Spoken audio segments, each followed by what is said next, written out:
Welcome to the Cocky Ride Home for Wednesday, December 22nd, 2021. I'm Jackson Bird. Today, a roundup of Christmas traditions from around the world and throughout time.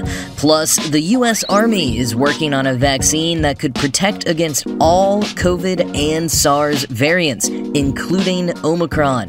And there's a cream cheese shortage, so Kraft Heinz is bribing us not to make cheesecakes over the holidays. Here are some of the cool things from the news today. Well, as it is the last show before Christmas, I thought I'd do a roundup of Christmas traditions from around the world. Some forgotten and some still celebrated. Let's begin maturely with the scatological. Over in Catalonia, there are two Christmas traditions still celebrated in many homes dealing with poop. First is Tio de Nadal, a Yule log with a face on it that children feed in the days leading up to Christmas and sometimes cover with a blanket to keep it warm. It's kind of a little bit like Elf on a Shelf, where you've got this character in your house that the kids are interacting with every day, leaving things out for it that mysteriously disappear in the morning. But on Christmas Day, Tio de Nadal takes a sharp turn from the surveillance threats of obedience of the Elf on the Shelf, and instead, children are instructed to hit the log with sticks while singing a song until it poops out presents for them.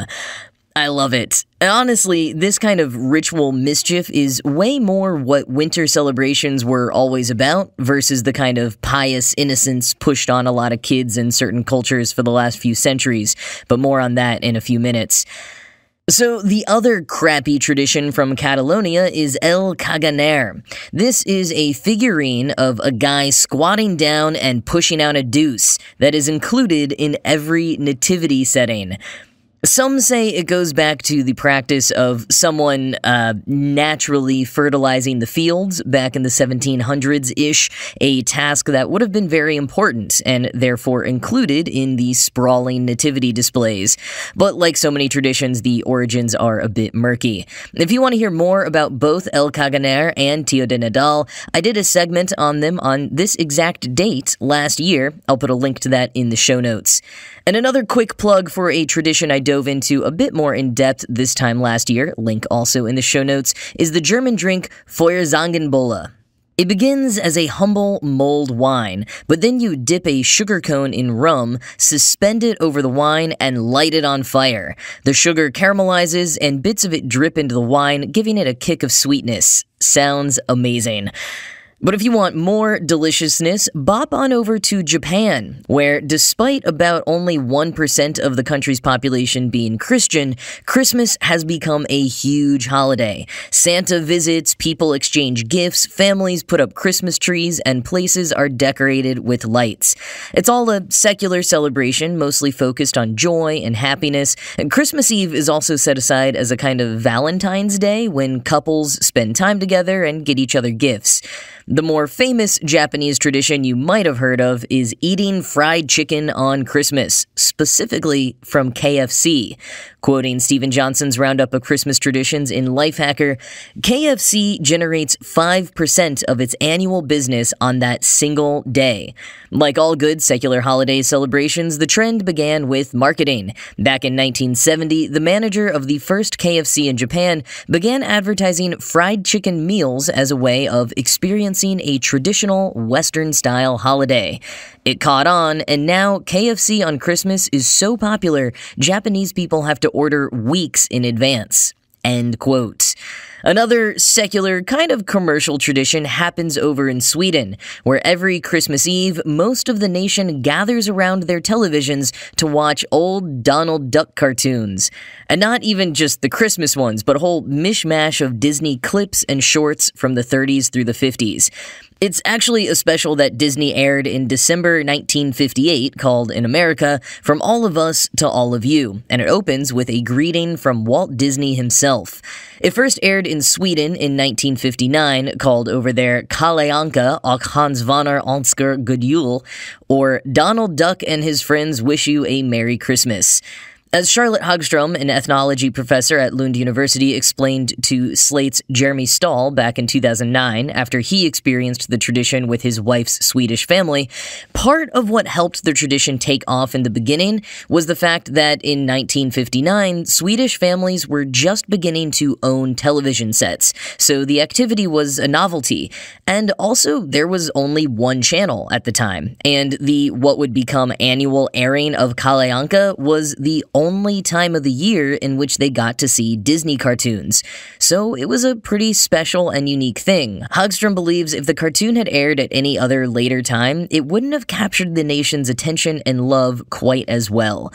And boy, has it. Quoting Stahl, Kalle Anka is typically one of 3 most popular television events of the year, with between 40 and 50% of the country tuning in to watch. Lines of dialogue from the cartoons have entered common Swedish parlance. Stockholm's Nordic Museum has a display in honor of the show in an exhibit titled Traditions.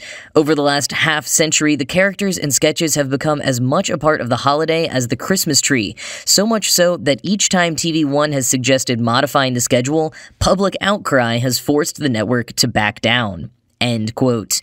And according to Lifehacker, this past year in 2020, more than half of the Swedish population tuned in, making it the most watched broadcast in Swedish history. And they all watch it live at 3 p.m. No DVRs or DVDs. Even the host, no longer Walt Disney from the original recording, but their own Swedish host, has to do it live too. Arne Weise, the host from 1972 to 2002, became a national icon, but also says that public pressure to host the show live on Christmas Day for 3 decades ruined his personal life. If you want to watch the original English language version from 1958, it's surprisingly not on Disney Plus, at least in the US, but someone uploaded it to archive.org, so there's a link to that in the show notes. A warning though, Disney's classic racism and weird cartoon violence from their early years is on full display in ways that got censored over the years in American rebroadcasts, so just be aware of that going into it. But heading over to South America, here's another tradition highlighted by Steven Johnson in Lifehacker: roller skating on Christmas Day in Venezuela. Quote, on Christmas morning, people light off firecrackers to wake everyone up, then everyone straps on roller skates and roller boogies to mass. After all the praying, families and friends then get together to dance, eat, and make music. The skating tradition is said to have started as a southern hemispheric response to sledding, and has grown so popular that the streets are closed to traffic in Venezuela's capital city of Caracas on Christmas morning to keep the skaters safe. End quote. I love hearing about the different ways people celebrate Christmas in the Southern Hemisphere, which honestly should not feel as strange to me as it does, considering I grew up in Texas, where 80-degree weather on Christmas Day was not unheard of. But a place that definitely gets more than their fair share of white Christmases is Ireland, where January 6th is known by some as Little Christmas, or sometimes Women's Christmas. The idea is that the women of the community have put in much more than their fair share of work for the whole Christmas season, and so on that day, Epiphany Day to some, they get a break. They go hang out with their friends, maybe go out to the pub, while the men stay home to look after the kids and take care of household duties. While studies continue to prove that women are still doing more household work and childcare on average, even when they also work full-time, I do like Johnson's suggestion for another potential way to celebrate Little Christmas. Quote, I propose a holiday where the people who work long hours on Christmas Eve or at Walmart on Black Friday can all take a day off, while the wealthy, I spend my December in Vail types hold down the fort. End quote. And Johnson's proposal is actually exactly what some Christmas and pre-Christmas winter celebrations used to be all about.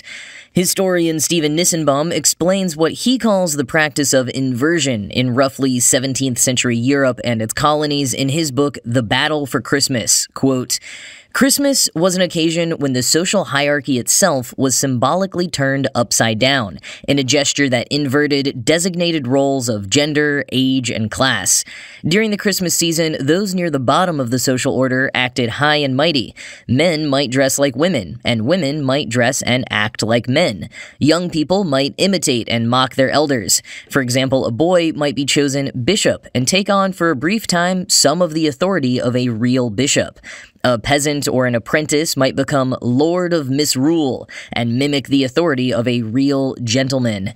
Increase Mather, Cotton Mather's father, explained with an anthropologist's clarity what he believed to be the origins of this practice. He said, in the Saturnalian days, masters did wait upon their servants. The Gentiles called Saturn's time the Golden Age, because in it there was no servitude, in commemoration whereof, on his festival, servants must be masters. And this practice, like so many others, was simply picked up and transposed to Christmas, where those who were low in stations became masters of misrule. End quote. And part of this tradition sometimes included the working class going into the homes of the upper class to sing Christmas hymns, expecting to be given food and drink in return.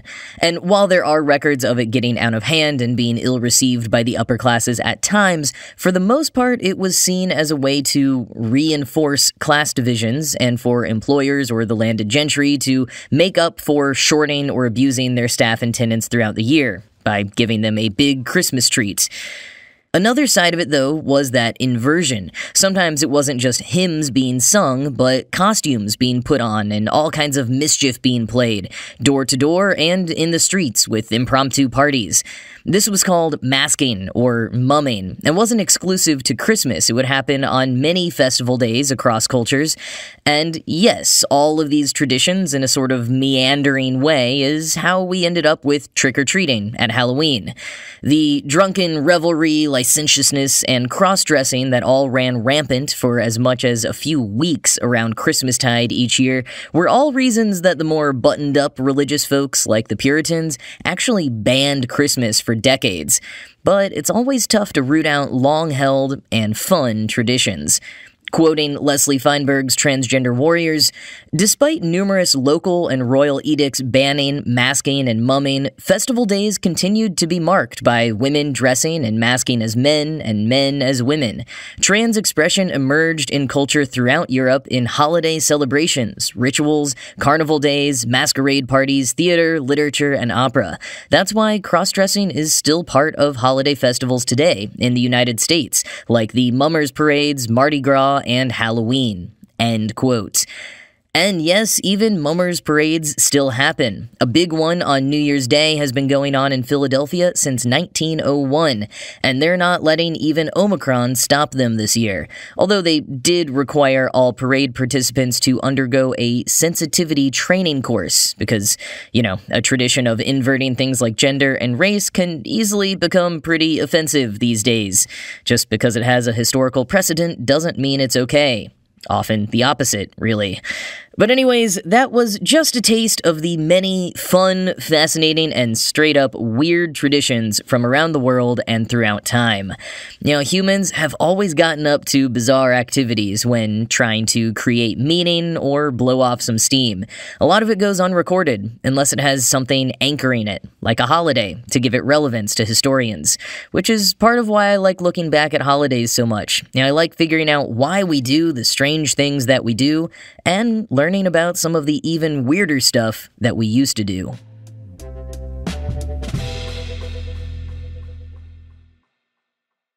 Scientists at the Walter Reed Army Institute of Research say that within weeks, they expect to release a vaccine that is effective not just against COVID-19, including variants like Omicron, but also effective against all SARS variants. It has so far only been through animal trials and Phase 1 human trials. Both were successful, but Phase 2 and 3 testing remains, so we probably shouldn't bank on this just yet. The U.S. Army lab has been working on this vaccine since early 2020, like most other teams, but have taken this long to get to this point for two reasons. First, they were determined to produce a vaccine that would be effective against all variants, and two, they had to find trial participants who were unvaccinated and had hadn't had COVID previously, a steadily decreasing population. Also, this long, and just a contextual reminder that the vaccines we have broke every record and expectation of vaccine development in history. Even this one from Walter Reed has been done at breakneck speed.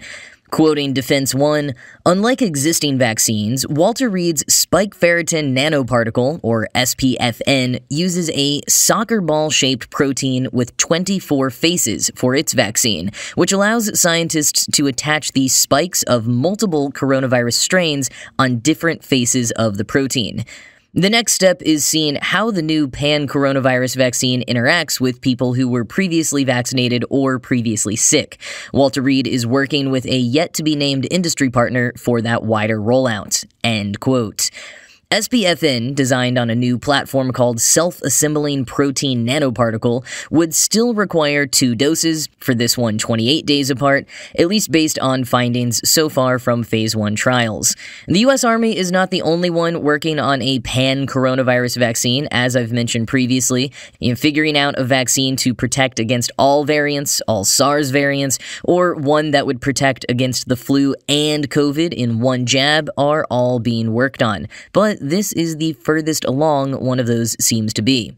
As Dr. Kayvon Majerad, director of the Emerging Infectious Diseases branch at the Walter Reed Army Institute of Research and co-inventor of the vaccine, said in a press release, quote, "The accelerating emergence of human coronaviruses throughout the past 2 decades and the rise of SARS-CoV-2 variants, including most recently Omicron, underscore the continued need for next-generation preemptive vaccines that confer broad protection against coronavirus diseases." End quote.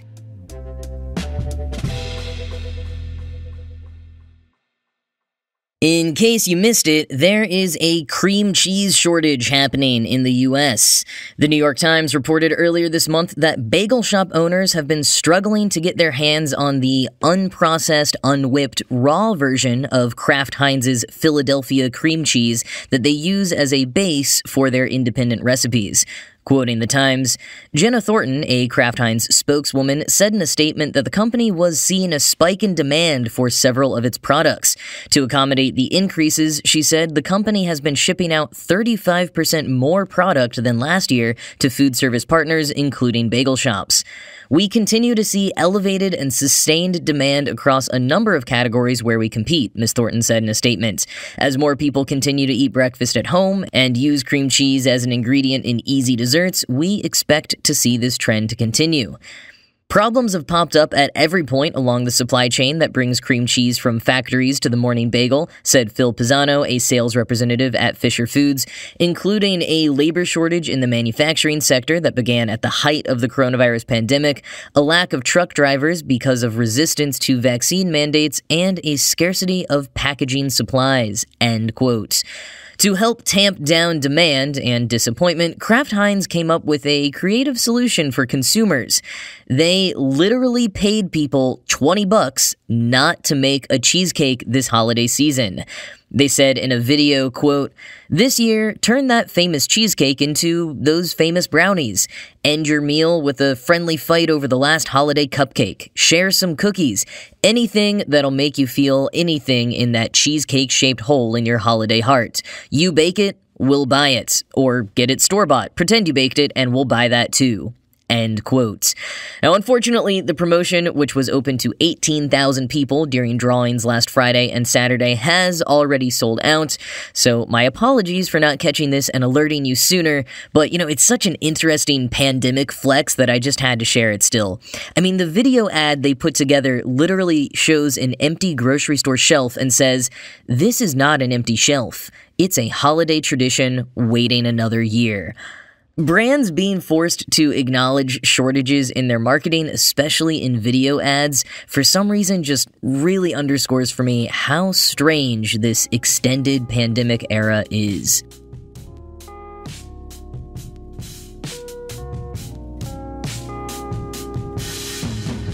Well, that is it from me for this week. We're taking Thursday and Friday off for the holidays. Whatever you celebrate, pooping logs, roller skating to mass, or nothing at all, I hope you get a little time to rest over the coming days. If you're missing the show, check out some of the old episodes I linked to in the show notes, or go back to any old episodes. We've got a lot of them.